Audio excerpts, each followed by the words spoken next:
You also had to do number 4 on your unit circle homework. Remember, if you gave it to me at some point, it's up on Edmodo if you need to look at another copy and do this on scrap paper.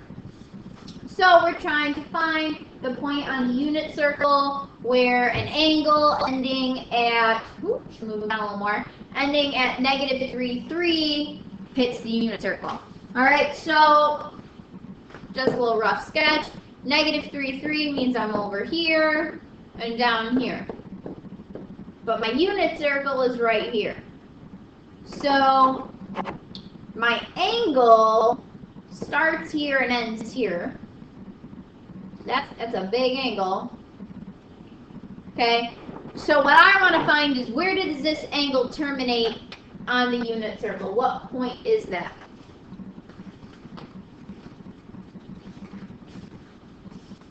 Okay, and we've done a few of these, so like I said, I think I mentioned this in the last video, I'm not gonna go ahead and draw in all these triangles, but this length is 3, this length is 3,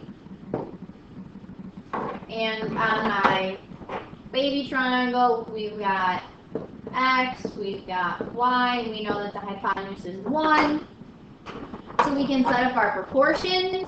I'll do the x's first. So I have the base of my big triangle, the base of my baby triangle, and then, I never found out the hypotenuse of my big triangle. But I know the hypotenuse of my baby triangle, that's 1. So I'll come over here, Pythagorean theorem. 3 squared plus 3 squared equals hypotenuse squared. That's 9 plus 9. Gives me 18. So h is equal to the square root of 18. So that's what I'm going to plug in here. Cross multiply. Grab square root. So x is equal to 3 times the square root of 18. Now, be careful, because my original point is down here in quadrant 3, where x's are negative. So this x also has to be a negative. So you got to tack a negative on there. And also, I've got the square root of 18 in the denominator. Remember, we learned rationalizing because I can't have a radical in the denominator. So to get that out, I'm going to multiply by the square root of 18 over the square root of 18. Now, I don't have a square root in the denominator, I just have 18, which is nice. But I can still break this down because 18 is 3 times 3 times 2. So you can pull a pair of 3's out. So this is -9 times the square root of 2 over 18.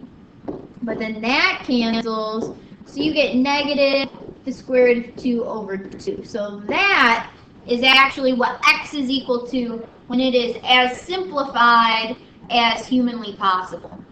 Okay, now when I do this for y, I'm going to write this in red. I'm going to have 3 over y, and I'm still going to have the square root of 18 over 1.